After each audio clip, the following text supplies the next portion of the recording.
Hello, everyone, and welcome to today's broadcast, Mechanisms of CRISPR-Cas Systems, from Adaptive Immunity to Biotechnology, presented by Dr. Dipali Sashital, Assistant Professor, Department of Biochemistry, Biophysics and Molecular Biology, Iowa State University. I am Xavier Gutierrez of LabRoots, and I will be your moderator for today's event. We are delighted to bring you this educational web seminar presented by LabRoots. LabRoots is the leading scientific social networking website and producer of educational virtual events and webinars. Before we begin, I would like to remind everyone that this event is interactive. We encourage you to participate by submitting as many questions as you want at any time you want during the presentation. Just click on the Ask a Question box located on the far left of your screen and type your questions into the drop-down box that appears on the screen. Our speaker will respond to your questions via email. If you have trouble seeing or hearing the presentation, please click on the Ask a Question box to let us know that you're having a problem. This presentation is educational and thus offers continuing education credits. Please click on the Continuing Education Credits tab located in the top right corner of the presentation window and follow the process to obtain your credits. Please join me in welcoming Dr. Dipali. I will now turn the presentation over to her. Thank you, Xavier. I'm really happy to be presenting today on some of the basic biology of CRISPR-Cas systems. So I think a lot of people are often very familiar with CRISPR-Cas because of the biotechnological tools. But as you can see on the left, one of the major interactions that occurs on Earth really is the infection of bacteria by bacteriophages. And CRISPR-Cas is actually derived from an immune mechanism that allows bacteria to fight off those phages. By serendipity, those CRISPR-Cas systems are really useful as well for biotechnological tools that you can see summarized on the right. So today I'm going to talk mainly about the importance of these CRISPR-Cas systems in fighting off infections in bacteria. So some of the basic biology behind these systems. So I wanted to start a little bit by talking about bacterial infection. And I think often when people think about bacterial infection, they think about bacteria that are infecting our bodies or animals or plants. But here what I'm actually talking about is the infection of bacteria by viruses. So just like any other life form on Earth, bacteria and archaea are subject to infection by viral particles. And of course, for bacteria, we call those viruses bacteriophages. So on the left, you can see a micrograph of a bacterial cell, which is on the bottom, that's being infected by these phage particles, which are all of these smaller circles on the top. And this type of interaction, the infection of bacterial cell by a virus, is something that occurs an astronomical number of times every day. So it's estimated that there are 10 to the 31 phage particles on Earth. That's 10 with 31 zeros after it. So really a number that's almost impossible to fathom. This is actually, I believe, 10 orders of magnitude larger than the number of galaxies that are predicted to be present in the universe. So just a really, really large astronomical number. And this is really estimated based on the number of bacterial particles that are thought to be on Earth, which is about 10 times less than that. So the typical bacteria to phage ratio is estimated to be around 1 to 10. And even though we've known about phages for over 100 years now, and they've been the subject of intense study, we've really only scratched the surface of what we understand about phages thus far. You can see that very, very small percentage of phages have been characterized to date. And so there's a huge amount of information out there that we still have yet to uncover in terms of phages as well as their interaction with bacteria. And because of the prevalence of phages and the fact that they really are the most abundant life forms on Earth, bacteria as well as archaea have developed diverse defense mechanisms to fight them off. And one of those defense mechanisms is CRISPR-Cas. CRISPR-Cas is what we call an adaptive immune system. What that means is that the immunity is actually provided through some type of molecular memory of the infection. So if you think about the human adaptive immune system, humans, of course, have B cells and T cells, which produce antibodies and T cell receptors that can recognize very specific sequences from an infectious agent, such as a virus or a bacterium. And those cells are specialized to recognize specific types of pathogens. Similarly, the adaptive immune system of bacteria also have specific interactions against the pathogenic agent, and those are stored as molecular memories within the host chromosome. So the specific memory is actually stored within a locus called a CRISPR array, which you can see in the circular chromosome shown at the top. And that CRISPR array is made up of repeating sequences, which are shown as black diamonds, and those are separated by sequences called spacers, which are unique sequences. You can see these as different colored squares. Those spacers are actually derived from foreign DNA. So they can come from bacteriophage DNA. They can also come from plasmids or other mobile genetic elements. But they're essentially short snips of DNA that have been snipped out of a foreign DNA, a foreign genome, and inserted into the CRISPR array. This occurs upon infection of the bacterium by the phage. When a matching spacer is present against a particular phage, this spacer provides immunity. So you can see here that the green and the orange spacers are providing immunity against the green and the orange phage from which the spacers were derived. What's interesting about the CRISPR-Cas system is that it is adaptive, which means that new molecular memories can be acquired upon infection by a new phage that the host has not already encountered. So in this case, let's say that the host was infected with this red bacteriophage. You can see that there are no red spacers present in the CRISPR array. However, what can happen over time is that some of the bacteria in the population can acquire a new spacer in the CRISPR array, and this new spacer now provides a memory of the infection and provides immunity against that phage. So CRISPR-Cas systems vaccinate hosts against specific pathogens through the acquisition of spacers within the CRISPR array. So I want to talk a little bit about how this actually works. In the first step of CRISPR-Cas immunity, the process that I just described to you occurs, and this is what we call adaptation.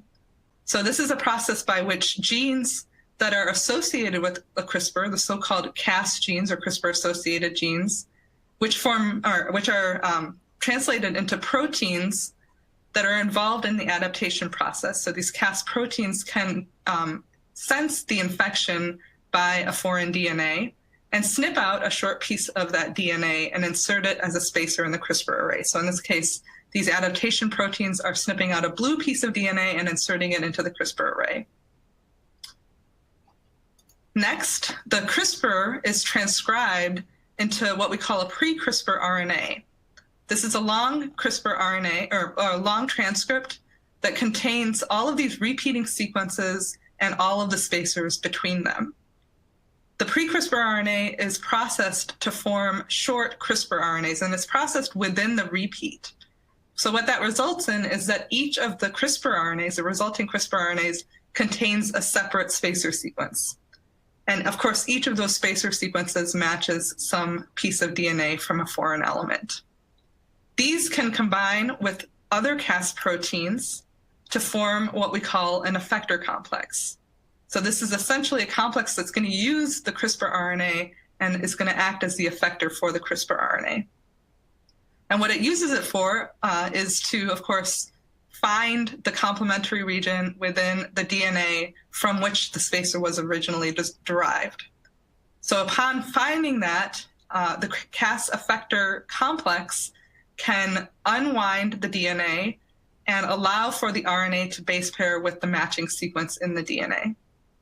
Following that target binding, the target is then cleaved, and this leads to the degradation of the target and thus the neutralization of the infection. So if you don't have DNA, you can't have an infection event.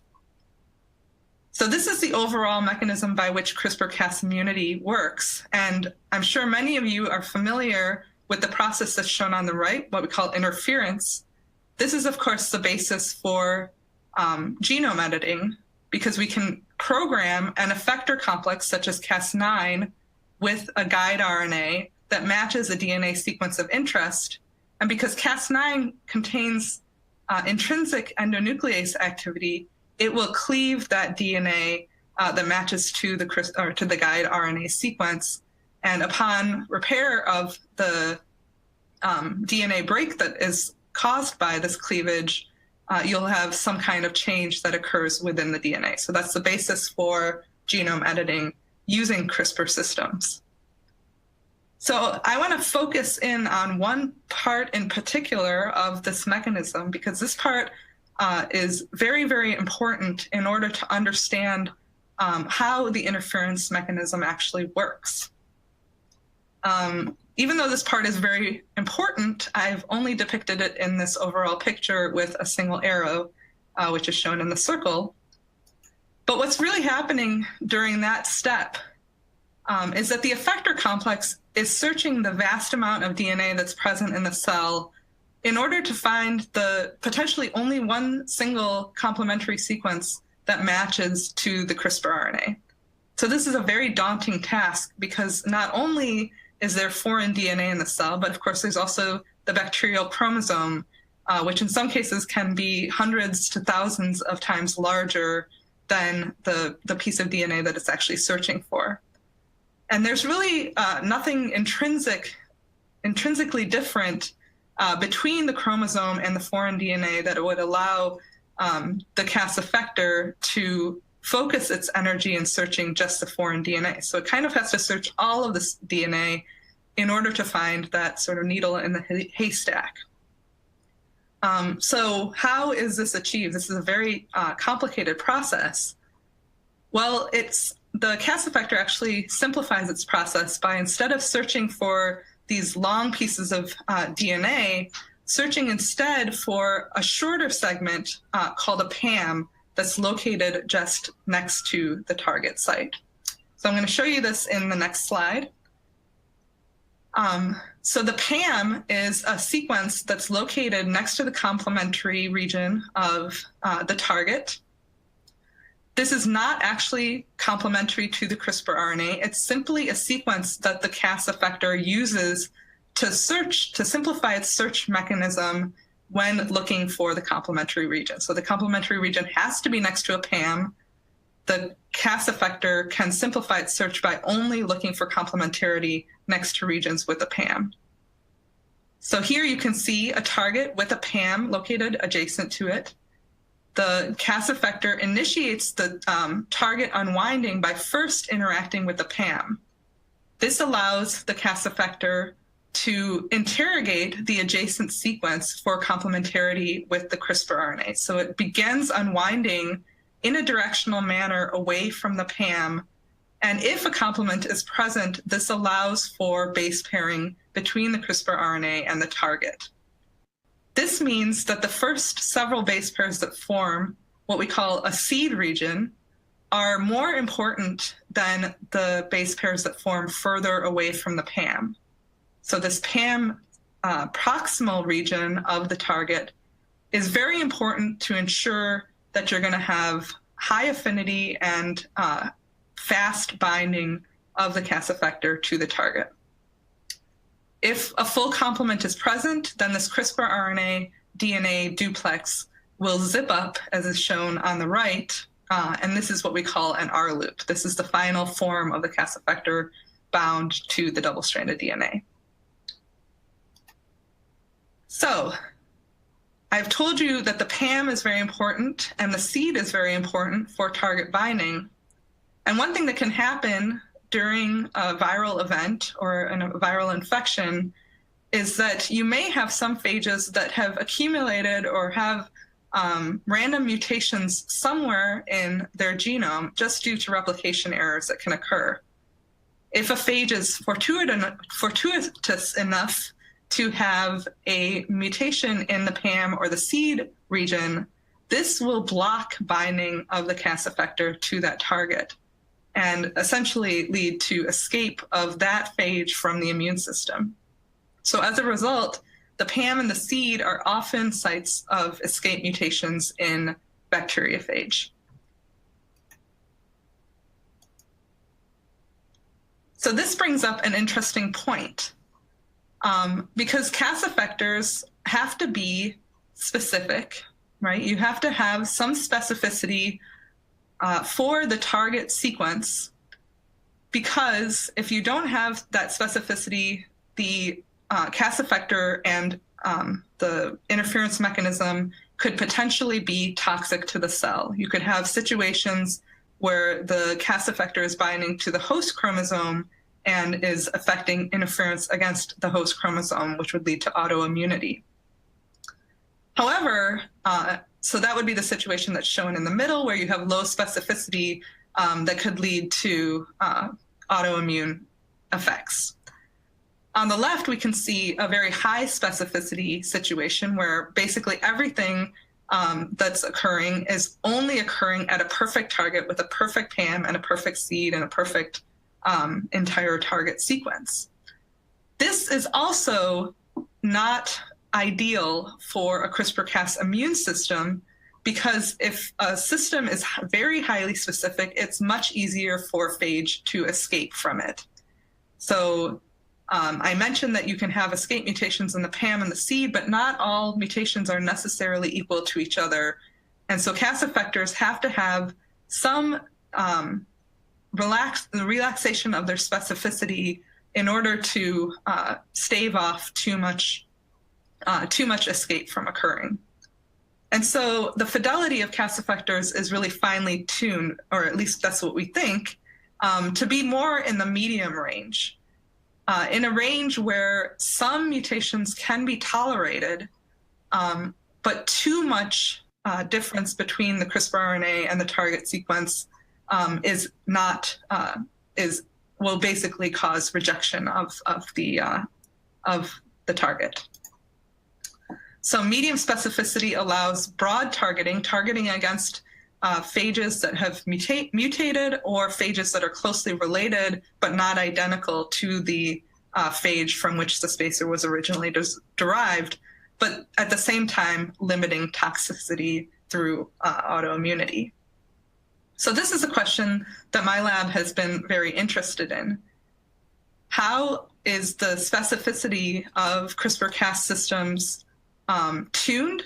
And also, what other mechanisms are there to mitigate the issues that can arise from having mutations within the target? So in my lab, we study several different types of CRISPR-Cas systems. You can see from this diagram adapted from a review that was published in Science a few years ago, that there is actually a lot of diversity in the interference machinery that's present in various CRISPR-Cas systems. And as a result, we've actually divided CRISPR-Cas systems into two different classes called Class 1 and Class 2. So the Class 2 systems are the ones that people who are familiar with the biotechnological tools from CRISPR-Cas are probably familiar with.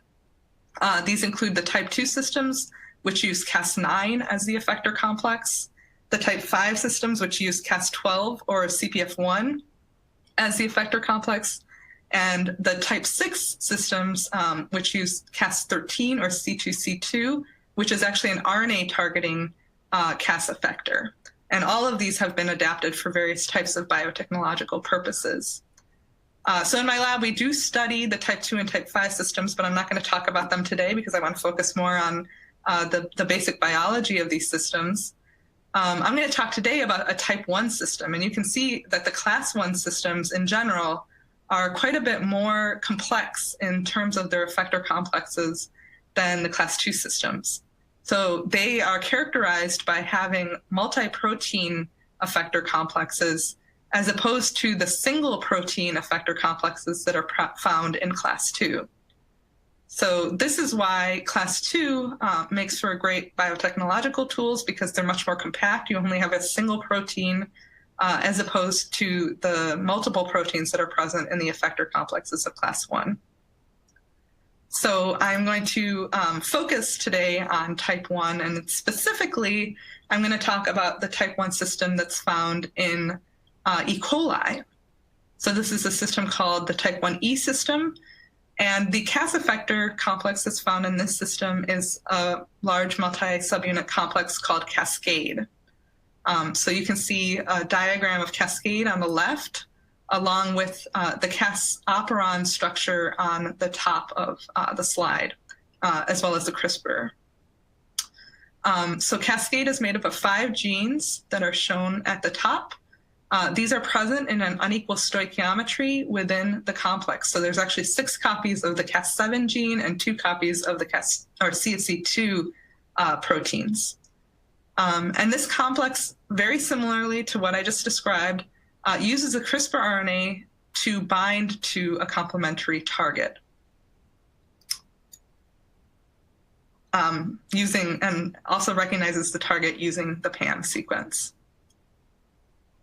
So in my lab, as I mentioned earlier, we've been interested in the specificity of the Cascade complex.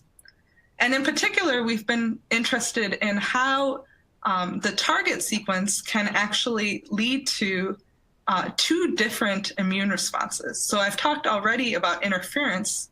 This is what we think of as the canonical immune response that occurs when Cascade binds to a target and recruits a separate enzyme called the Cas3 nuclease, which is shown here as a purple blob. So the Cas3 protein in this case is what's responsible for interference. It goes on to degrade the DNA. But in some situations, an alternative response can actually occur. In those situations, what we think happens is that instead of recruiting Cas3 alone, Cascade recruits Cas3 along with the adaptation machinery. So those proteins that were involved earlier on in acquiring a spacer into the CRISPR array. And what happens then is that rather than degrading the DNA, these proteins together can acquire new spacers into the CRISPR array. And this is, we think, a much more efficient mechanism for adaptation than any mechanism that doesn't involve Cascade.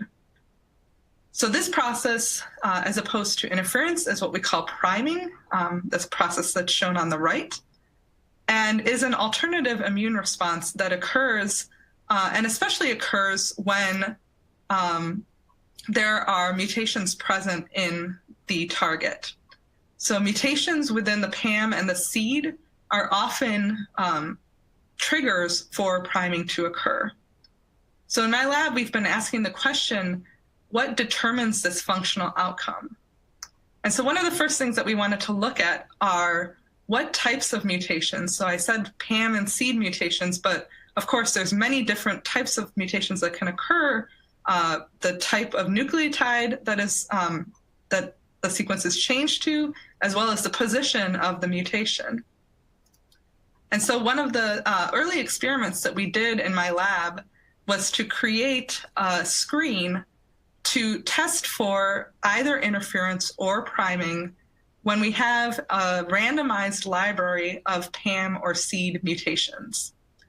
So what we do is we create a library, in this case of PAM mutations. You can see that there's a trinucleotide PAM in this Cascade system. We just replace that PAM sequence with NNN, so you have an equal chance of all 4 nucleotides at each position. So that's 64 possible sequences. We then transform this library, or we transform the product of this cloning process and create a plasmid library. And this library serves as the basis for our activity screen. So our activity screen is actually performed in 3 separate strains of E. coli. In the first strain, this is wild-type E. coli, and in this strain, we expect to see all types of CRISPR activity. So we should see both interference and priming. So one thing to keep in mind is that because priming results in a spacer being acquired in the CRISPR array, the target can be lost from the new spacer that's acquired. And so we should see plasmid loss over time if either interference or priming occurs. In the second strain, the one shown in the middle, we've deleted Cas1. Cas1 is the gene that's required for spacer acquisition to occur. So in this strain, only interference can occur and spacer acquisition cannot, so priming cannot occur. So in this strain, the only targets that will be lost are the ones that can undergo interference, but the targets that can undergo priming will remain abundant in the library. The final strain is a deletion of the CSC1 gene, which is the large subunit of Cascade. This subunit is required both for interference and priming to occur. So in this strain, all CRISPR targets should be stable. And we use this strain really as a negative control for the experiments. So we performed this screen. We did this both for a PAM and a seed library. So I'm going to show you the results of the seed library first. This is actually a simplified library that we use. We've repeated these experiments with more complex libraries, but I'm going to show you the simplified data. So in this library, we only had 2 possible nucleotides at each position, either the correct nucleotide or an incorrect nucleotide. So you can see the sequences that we used at the top of the slide. And here I'm plotting sequences with either 1 mismatch or 2 mismatches in the seed. We found that sequences with 3 or more mismatches were essentially not lost in either of the 2 strains, indicating that 3 or more mismatches within the seed are completely deleterious to CRISPR-Cas immune response, either interference or priming.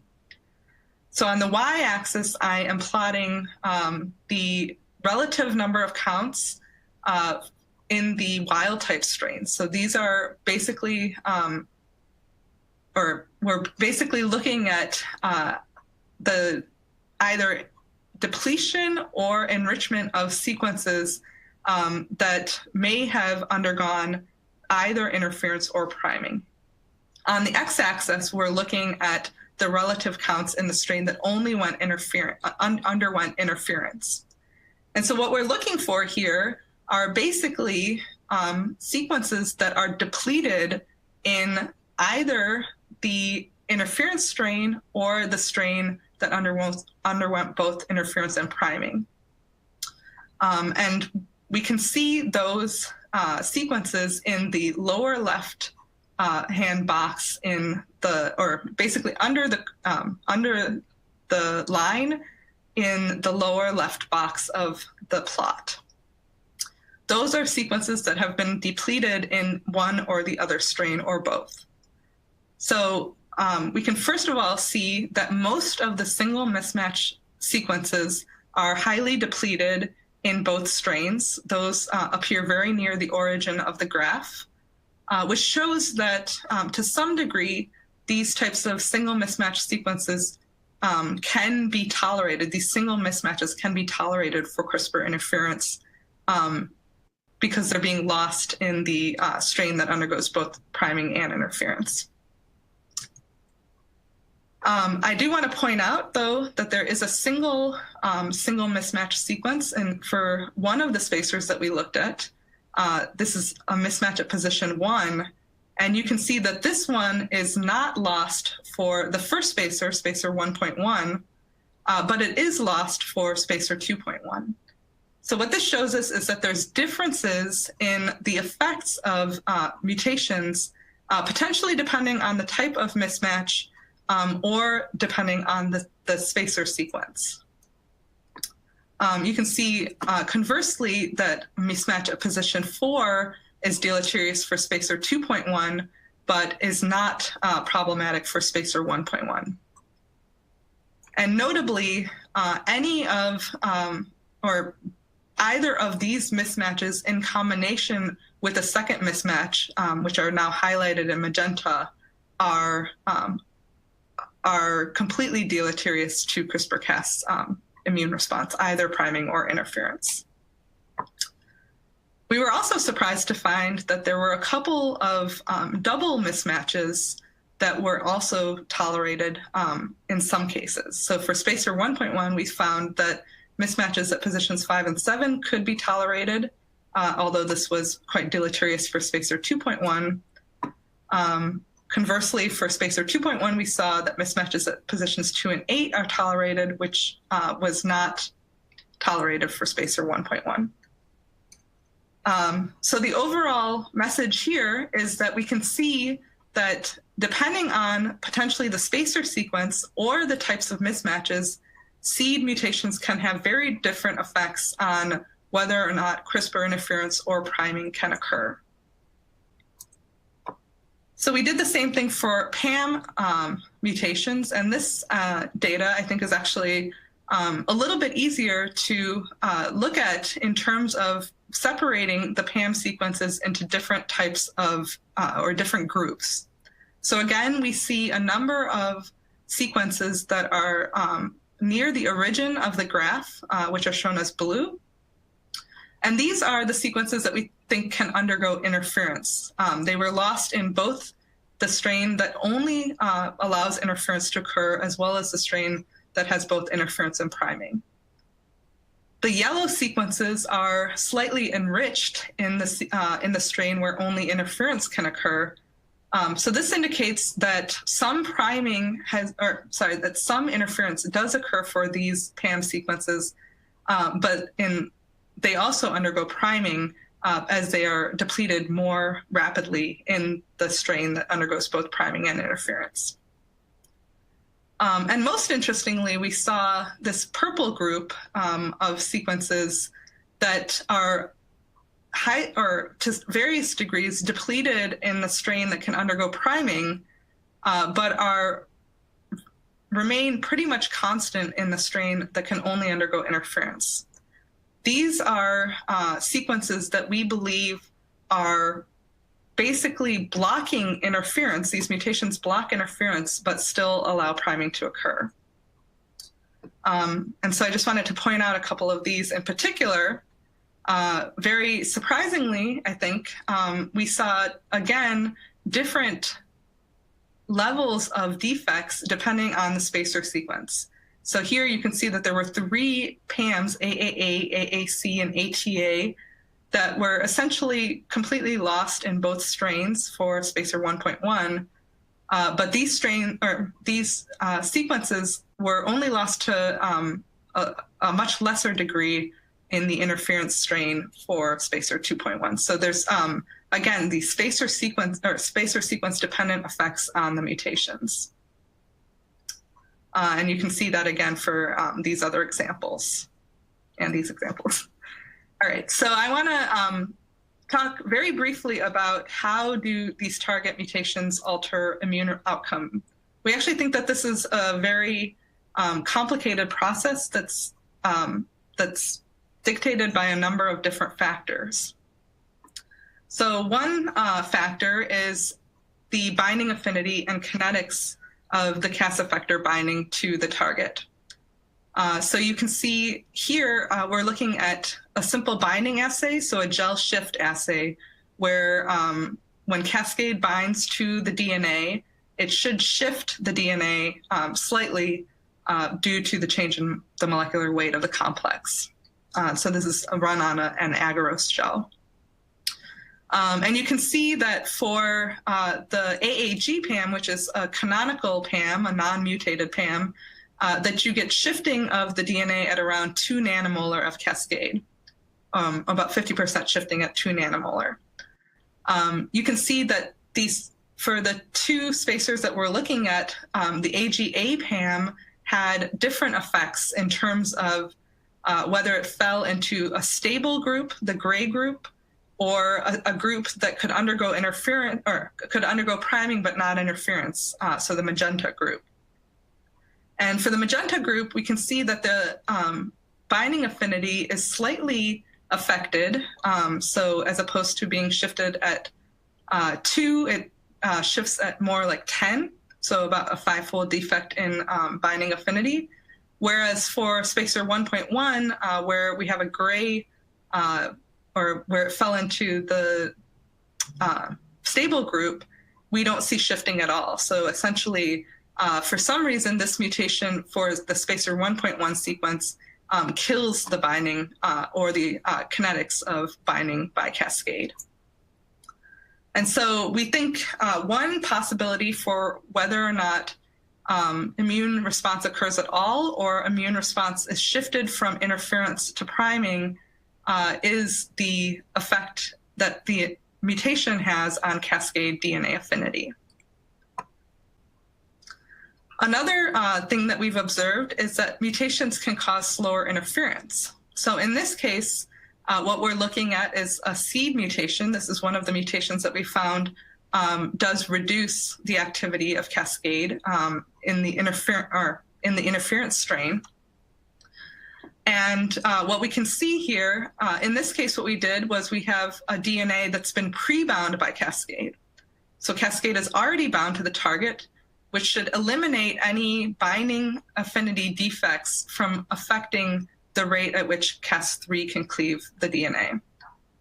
And what we can see is even though cascade is pre-bound to the DNA, the rate of the DNA cleavage is significantly slower for the mutated target than it is for the perfect target. So the G1C target, which has a mutation at the first position of the seed, is degraded much more slowly than the target that has no mutations in it. So what this shows is that immune outcome may be affected by the rate of DNA degradation. If you slow the rate of interference, then you have more time for priming to occur, because of course priming is dependent on having the foreign DNA present in the cell. We also found several sequences that, to our surprise, seem to block interference altogether. So in this case, we have a couple of PAM sequences, either the perfect PAM, AAG, or one of the PAMs that fell into the magenta group, AGA. And what we can see here is that although the AAG, the perfect target, is degraded by Cas3 following target binding, the AGA PAM target is not degraded by Cas3. And this is even though cascade was pre-bound to the plasmid prior to addition of Cas3. So what this means is that although cascade can bind to the target, something about the way that cascade is bound to the target is blocking Cas3 recruitment and degradation of the DNA.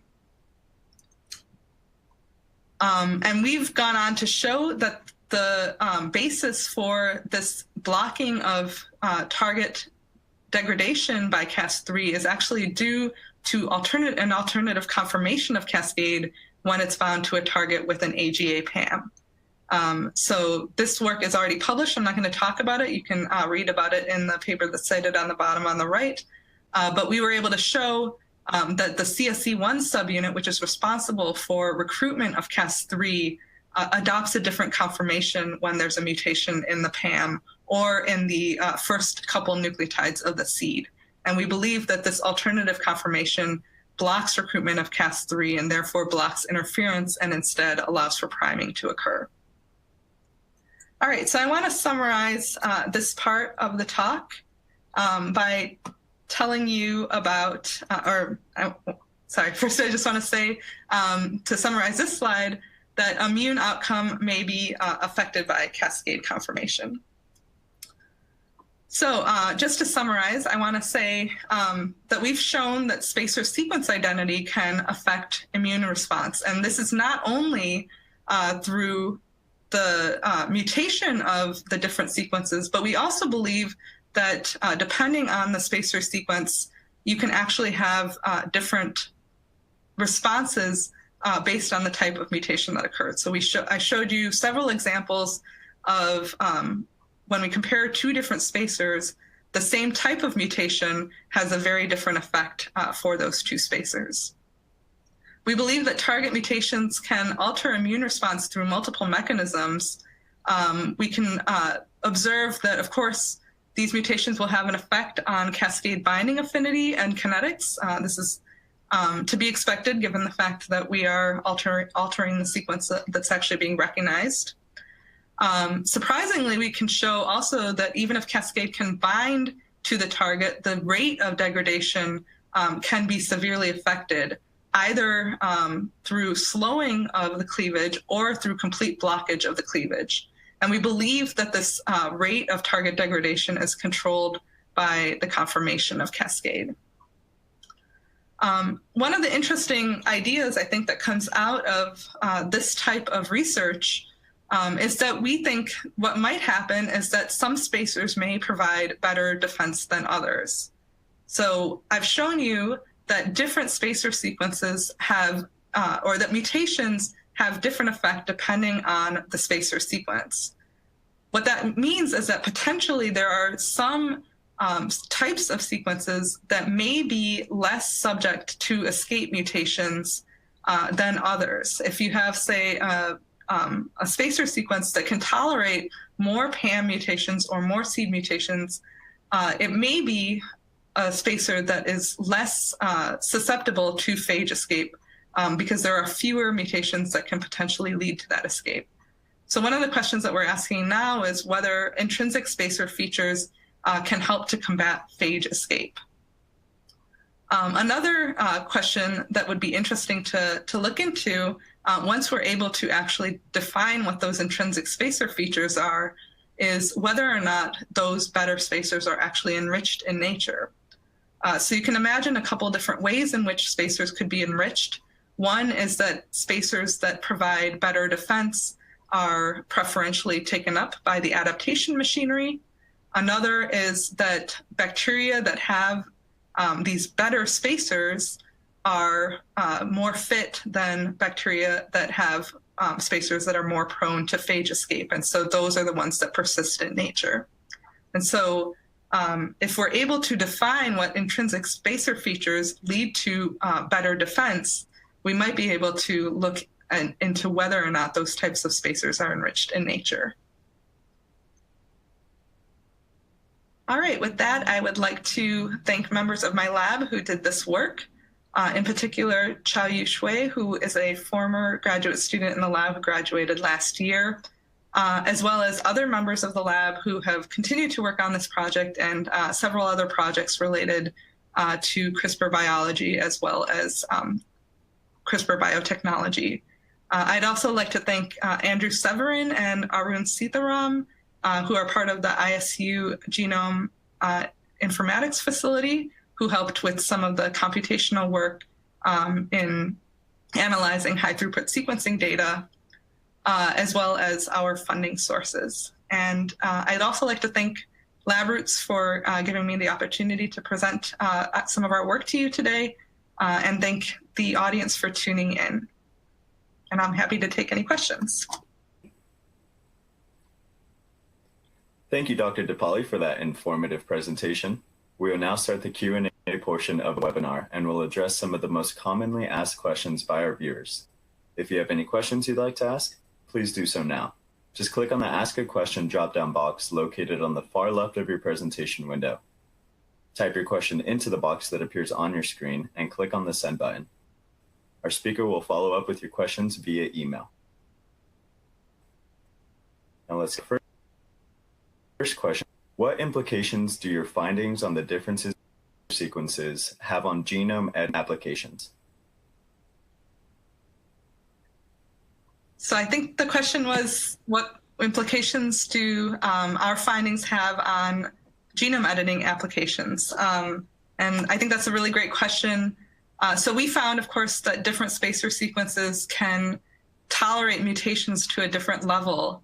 And the flip side of that, when we're talking about genome editing applications, is that if the Cas effector is not that specific, then there's the potential for off-targeting effects during genome editing. So if you had your guide RNA, you were targeting it against a particular gene of interest, and there happened to be another region somewhere within the genome that had high homology to your guide RNA, then you have the potential for editing at that off-target site.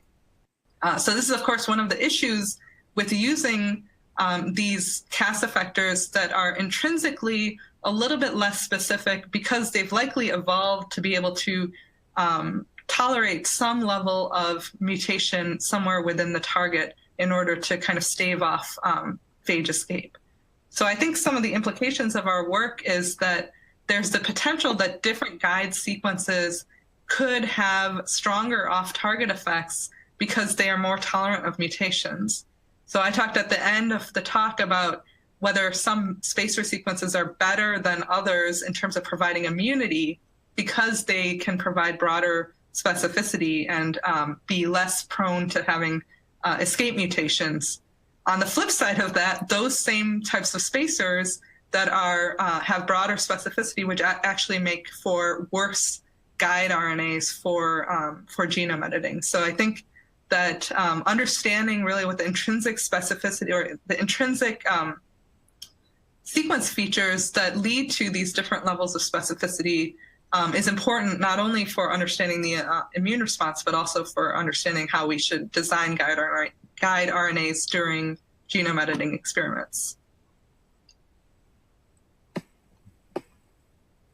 And how prevalent are CRISPR-Cas systems in nature? Do all bacteria have them? Yeah, so that's a very interesting question. Actually, CRISPR-Cas is much more prevalent in archaea than it is in bacteria. It's found, I think, in 85 to 90% of archaea that have been sequenced to date.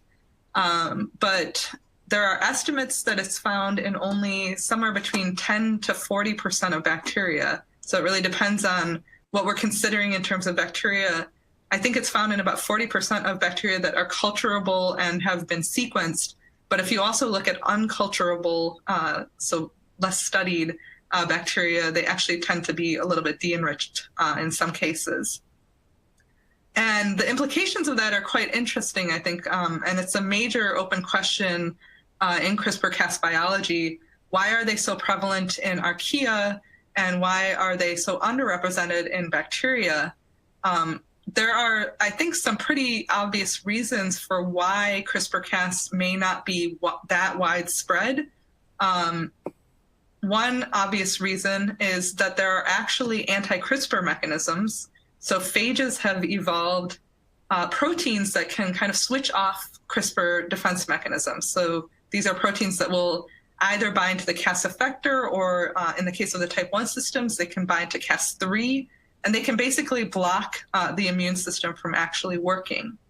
So whether anti-CRISPRs are more prevalent in bacteriophages as opposed to the phages that affect archaea, I'm not sure whether that's been well studied to date, but that could be one reason why bacteria have evolved to just not have the CRISPR-Cas systems, because they've been rendered somewhat useless by these anti-CRISPR systems.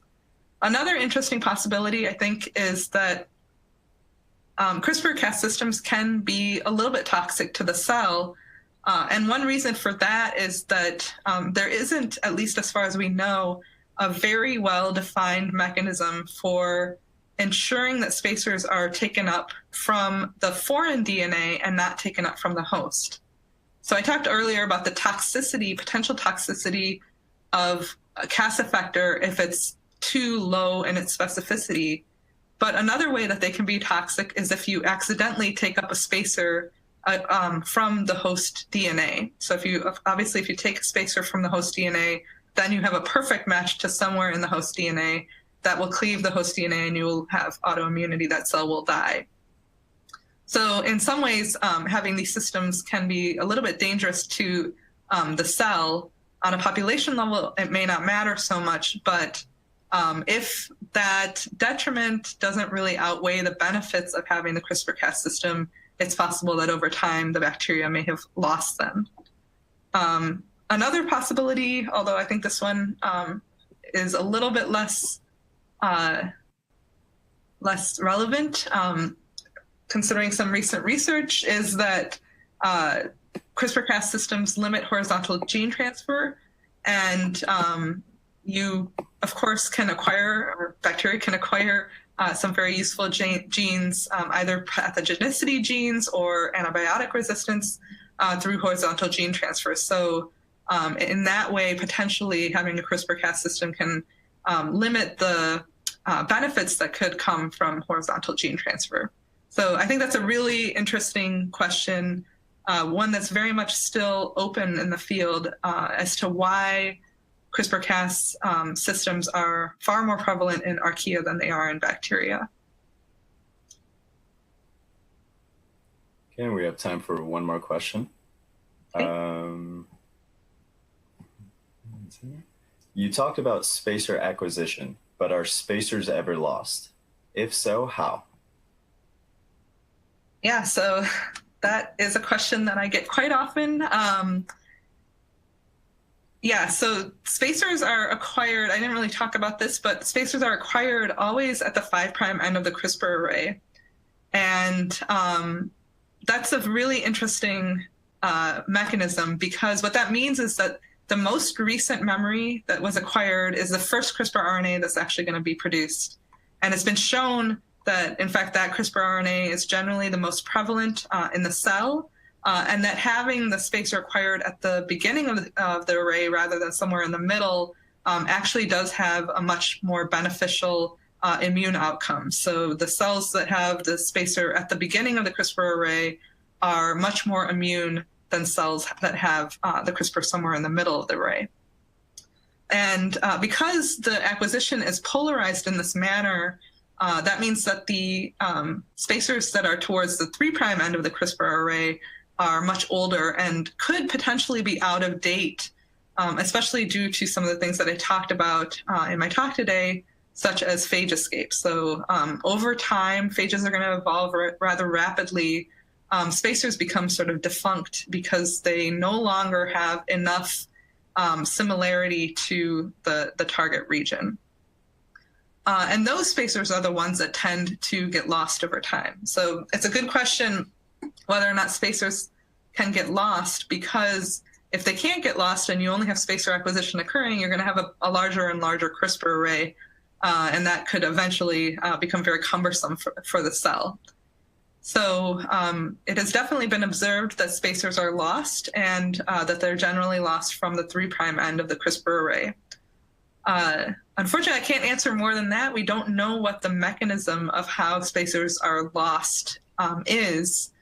But my lab has done some experiments, and I think there are also experiments similar to this published in the literature that have shown that if you have a strong negative selective pressure against having a spacer, that you can actually have force basically a bacterial strain to lose spacers within the CRISPR array. And when those spacers are lost, they are lost perfectly. And what I mean by that is that if you have a space or a CRISPR organization that's basically repeat spacer, repeat spacer, repeat, if you lose a spacer, you're losing both a spacer and a repeat, which means that you still continue to have that same architecture of the CRISPR array. And so what we think might be happening is that it's some kind of replication error, and that basically you can have skipping of spacers and repeats due to the repetitive nature of the CRISPR array.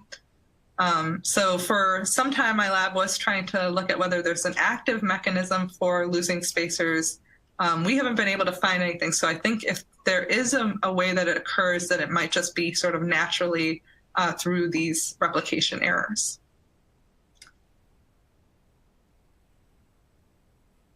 All right, well, I would like to once again thank Dr. Dipali for her presentation.